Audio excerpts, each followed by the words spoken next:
Good evening. Happy Tuesday. I know you all are not used to seeing me on a Tuesday, but we were closed in observance of Juneteenth on Monday.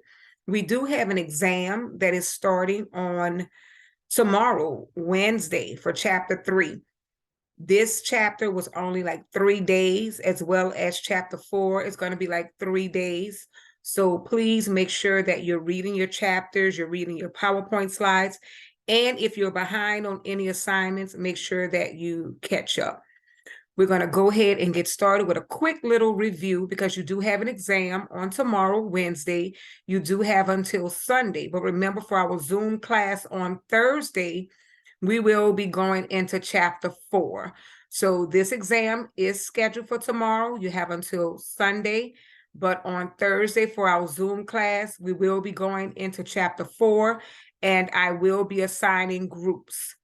So you will be assigned a group of 3, maybe 2 to 3. Some might have 4 in a group to complete your classwork when it comes to coding, to get you familiar with coding, and then if you're having trouble in the area, one of your classmates might be able to help.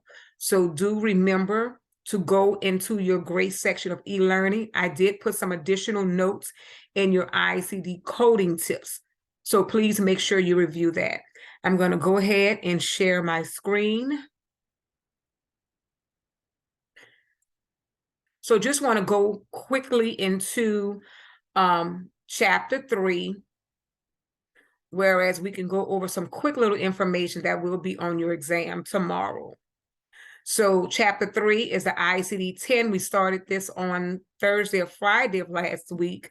You had that exam. I gave you an extension to take that exam, but by me giving that additional extension, we still have to move on to our other chapters. Like I said, this chapter was only 3 or 4 days. Chapter 4 is going to be a short chapter as well. So chapter 3 is the ICD-10 Outpatient Coding and Reporting Guidelines. So in this chapter, we're going to go through the first listed diagnosis. I also posted in your assignment how to look up in some helpful tips from YouTube on your main terms. I know some of you were having a little difficulty with understanding the main term. So in this, we're going to go into first listed diagnosis, unconfirmed diagnosis, outpatient surgery, additional diagnosis, Z codes, observation stay, first listed diagnosis and coexisting conditions, uncertain diagnosis, chronic diseases, and these things you would need to read in your PowerPoint slides. Like I said, this chapter is only at 3 to 4, so you have to do a lot of reading on your own.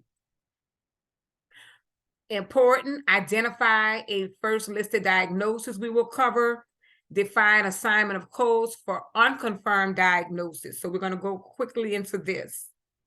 First listed diagnosis. The majority of services that a physician will provide are outpatient services. So this chapter will start with assigning I-10 diagnosis codes for outpatient services in accordance with the I-10 official guidelines for coding and reporting. Official guidelines for coding and reporting. Diagnostic coding and reporting guidelines for outpatient services. This is in your textbook, Step-by-Step Medical Coding, 2022 edition. Your blue book is where you would find this information if you wanted to read along. These coding guidelines for outpatient diagnosis have been approved for use by hospitals, providers in coding and reporting hospital-based outpatient services and provider-based office visits. Guidelines in Section 1, conventions, general coding guidelines, and chapter-specific guidelines should also be applied for outpatient services and office visits. So remember, ICD-10 is outpatient and hospital. Remember those terms and you won't go wrong.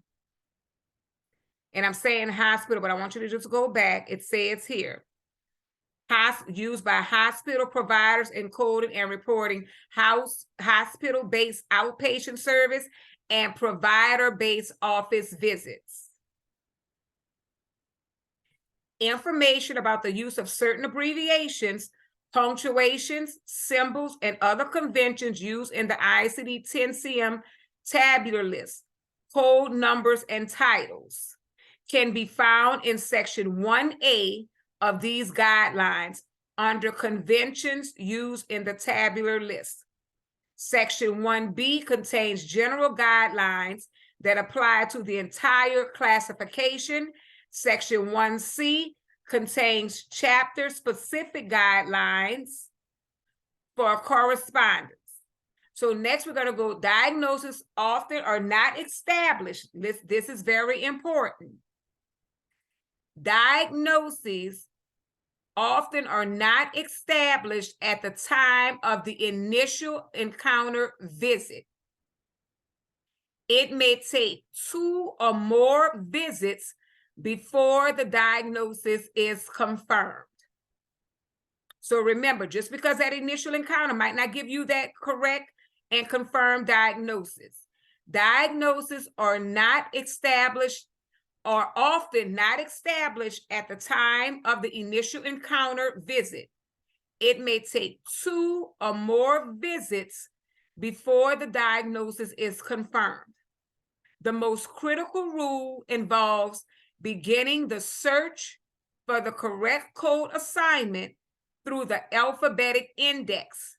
Never begin initially in the tabular list, as this will lead to coding errors. The most critical rule involves beginning the search for the correct code assignment through the alphabetic index. Never begin searching initially in the tabular list, as this will lead to coding errors. So here are some examples. It says select the first listed diagnosis. Established 50-year-old patient was seen in the clinic for acute bronchitis. Patient also received a prescription for a refill of medication for hypertension. The first listed diagnosis is acute bronchitis, not the refill of medication for hypertension. Established 50-year-old patient was seen in the clinic for acute bronchitis. That is the first listed diagnosis. Next, another example. Initial office visit for a 36-year-old female complaining of irregular menses. Review of symptoms identified unexplained weight loss. The first listed diagnosis is what? Irregular menses. That was the initial office visit for the 36-year-old female complaining of irregular menses. So the first listed diagnosis is irregular menses. Another example. Established patient is a 75-year-old male complaining of substernal chest pain, which is relieved with rest. Patient has hypertension and blood pressures above baseline on the visit. The first listed diagnosis is substernal chest pain. Most physicians will document the chief complaint of the patient for each encounter in the medical record. The chief complaint, which is CC, is the reason the patient presents for the medical visit. The chief complaint is one of the keys to determining the first listed diagnosis. The chief complaint is the reason for the visit from the patient's perspective. For example, a patient consumed a soup that contained shellfish. The patient is allergic to shellfish and develops hives. The chief complaint and the first listed diagnosis is allergic hives due to allergy to shellfish. That code is right here. It says L50.0 allergic urticaria. Z910.13 allergy to seafood. Other times, the patient's complaint is a symptom of a more complex diagnosis.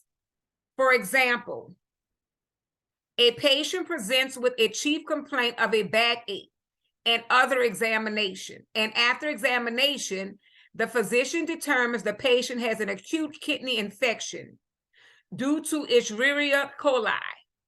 The chief complaint is a backache, but the first listed diagnosis is an acute kidney infection due to E. coli. The backache was a symptom of the acute kidney infection.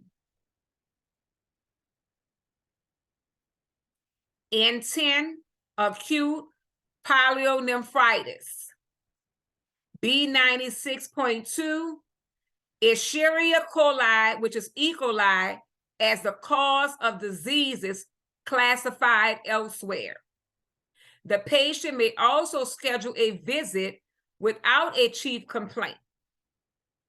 And examples: the patient requests a physical to qualify for insurance or may be an expectant parent seeking to establish a pediatrician.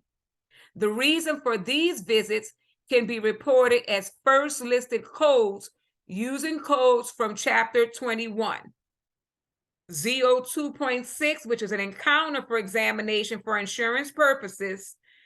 Z76.81, expected parents, pre-birth pediatrician visit. And then with these exercises you should have covered, you should now know how to say the term first listed diagnosis is used in lieu of blank diagnosis in an outpatient setting. What was this answer? The term first listed diagnosis is used in lieu of blank diagnosis in an outpatient setting. You should have already covered that. That's on your exam as well. Next, unconfirmed diagnosis. Often it may take several encounters before the diagnosis is confirmed. In these instances, report the symptoms or signs that occasion the encounter. So remember that. It may take several encounters before the diagnosis is confirmed. That's unconfirmed diagnosis because it hasn't been confirmed yet. So then it tells you some examples. 2 or more visits before a diagnosis is confirmed. Initial office visit. 30-year-old woman complains of fatigue, abnormal weight gain, and constipation. Lab studies, including thyroid function tests, were ordered. Patient will return in 2 weeks. In this case, the only reportable diagnosis are symptom codes, as no specific diagnosis has been confirmed during this visit. Codes R53.83 fatigue, R63.5 abnormal weight gain, and K59.00 constipation. Follow-up office visit, 30-year-old woman with continued complaints of fatigue, weight gain, and constipation. Lab results confirm that patient has hypothyroidism and she was started on Synthroid. She will have repeat thyroid function studies on her next visit. Code E03.9, hypothyroidism. The patient was told that she has hypothyroidism and the fatigue, weight gain, and constipation are common symptoms and would likely improve with treatment of her hypothyroidism. No additional treatment was directed at the patient's symptoms. Follow-up office visit. 30-year-old woman is seen following her repeat thyroid function studies and her hypothyroidism has responded to the Synthroid. She will be maintained on her current dose. Code E03.9. Hypothyroidism is the reason for the visit.